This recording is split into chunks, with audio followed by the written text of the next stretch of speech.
নমস্কার বন্ধুরা, ডলি রন্ধনশালা সবাইকে স্বাগত।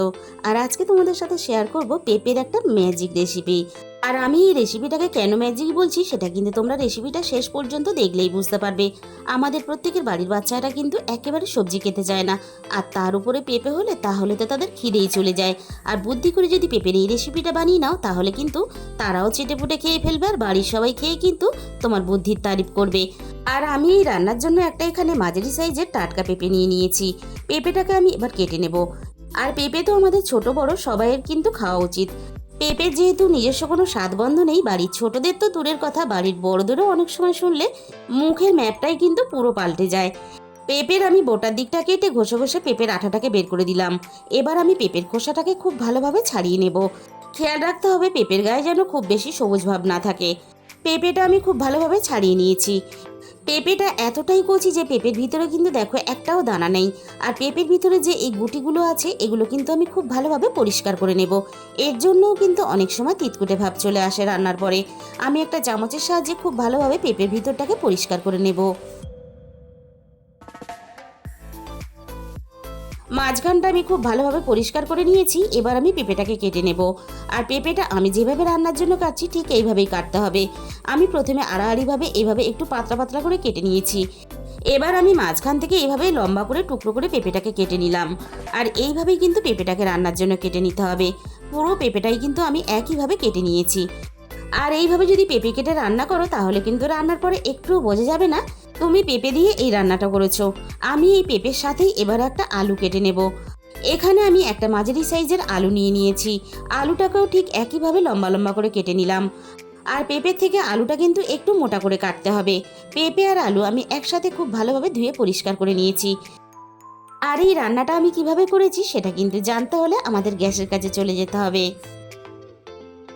প্রথমে আমি রান্নার জন্য পরিমাণ মতো কড়াইয়ের মধ্যে সর্ষের তেল দিয়ে দিলাম। তেলটাকে আমি প্রথমে খুব ভালোভাবে হাই হিটে গরম করে নেব। তেলটা খুব ভালোভাবে গরম করে নেওয়ার পরে এবার আমি গ্যাসের ফ্লেমটা একেবারে লোতে দিয়ে দেব। এই রান্নার জন্য আমি এখানে এক মুঠো চীনাবাদাম নিয়ে নিয়েছি। এবার আমি বাদামগুলোকে ভেজে নেব। আর বাদামগুলো ভাজার সময় অবশ্যই গ্যাসের ফ্লেমটা লোতে দিয়ে রাখবে, তা না হলে বাদামগুলো পুড়ে যাবে আর তাহলে বাদামের স্বাদটা নষ্ট হয়ে যাবে। বাদামগুলো আমি খুব ভালোভাবে ভেজে নিয়েছি।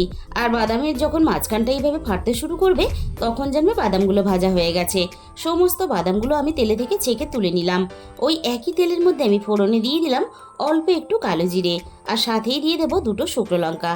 আর যে কোনো ভাজা রান্নাতে অল্প একটু কালো জিরে ফোড়ন দিয়ে রান্না করলে রান্নার স্বাদ আর গন্ধ দুটোই কিন্তু ভালো হয়। ফোড়নটাকে আমি কয়েক সেকেন্ড নাড়াচাড়া করে খুব ভালোভাবে ভেজে নিয়েছি। ফোড়ন থেকে একটা সুন্দর মিষ্টি গন্ধ বেরিয়ে আসার সাথে সাথে আমি এখানে কেটে রাখা পেঁপেগুলোকে দিয়ে দিলাম।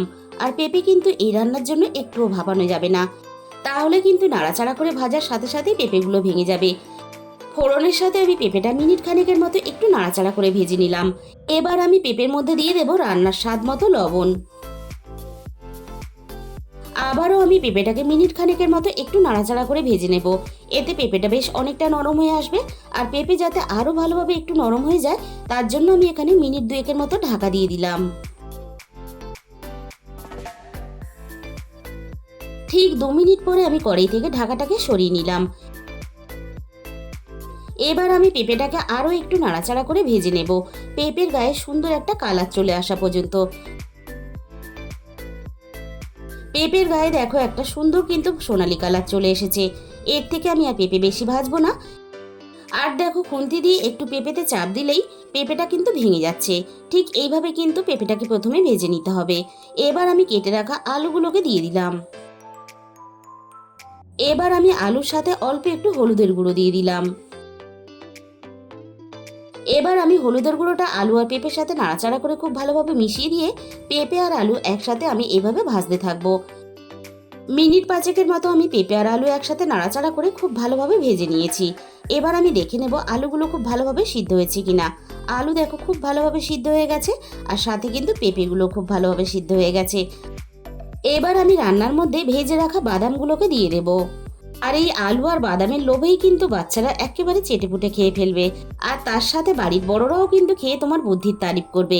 এবার আমি এখানে রান্নাতে অল্প একটু স্বাদ মতো চিনি দিয়ে দিলাম। তবে খুব বেশি পরিমাণ কিন্তু রান্নাতে চিনি দেওয়া যাবে না।